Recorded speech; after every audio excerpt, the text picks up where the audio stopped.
सच्चिदानंद हीरानंद वात्स्यायन। अज्ञेय का जन्म 7 मार्च 1911 को उत्तर प्रदेश के कसिया यानी कि कुशीनगर में हुआ। उनकी आरंभिक शिक्षा दीक्षा घर पर ही हुई, जहां उन्हें संस्कृत, फारसी, अंग्रेजी और बांग्ला भाषा साथ ही साथ साहित्य की भी शिक्षा दी गई। हिंदी साहित्य में उनकी प्रतिष्ठा एक बहुमुखी प्रतिभा संपन्न कवि, संपादक, ललित निबंधकार और उपन्यासकार के रूप में हुई। इसके साथ ही उन्होंने अपने यात्रा वृतांत, अनुवाद, आलोचना, संस्मरण, डायरी, विचार, गद्य एवं नाटक से भी हिंदी साहित्य को समृद्ध किया। स्नातकोत्तर की शिक्षा के दौरान उनका सक्रिय संपर्क क्रांतिकारी गतिविधियों में हुआ। वर्ष 1930 में उन्हें पहली बार गिरफ्तार किया गया और 1930 से 36 की अवधि उन्होंने विभिन्न कारावासों में गुजारी।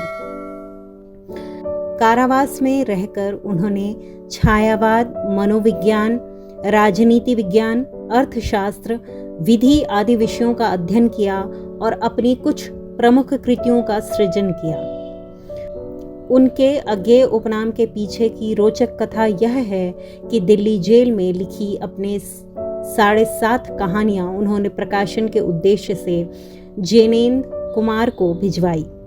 जैनेन्द्र कुमार द्वारा प्रेमचंद को भेजी गई इन कहानियों में से 2 राजनीतिक कहानियां प्रेमचंद्र द्वारा स्वीकार कर ली गईं।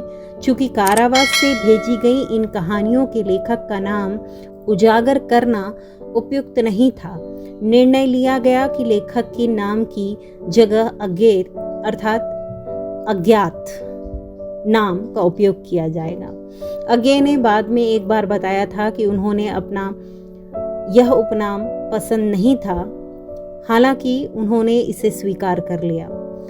वह कविताओं और कहानियों जैसी रचित कृति का प्रकाशन अज्ञेय नाम से कराते रहे, जबकि लेख, विचार, आलोचना आदि के प्रकाशन के लिए उन्होंने अपने मूल नाम सच्चिदानंद हीरानंद वात्स्यायन का उपयोग किया।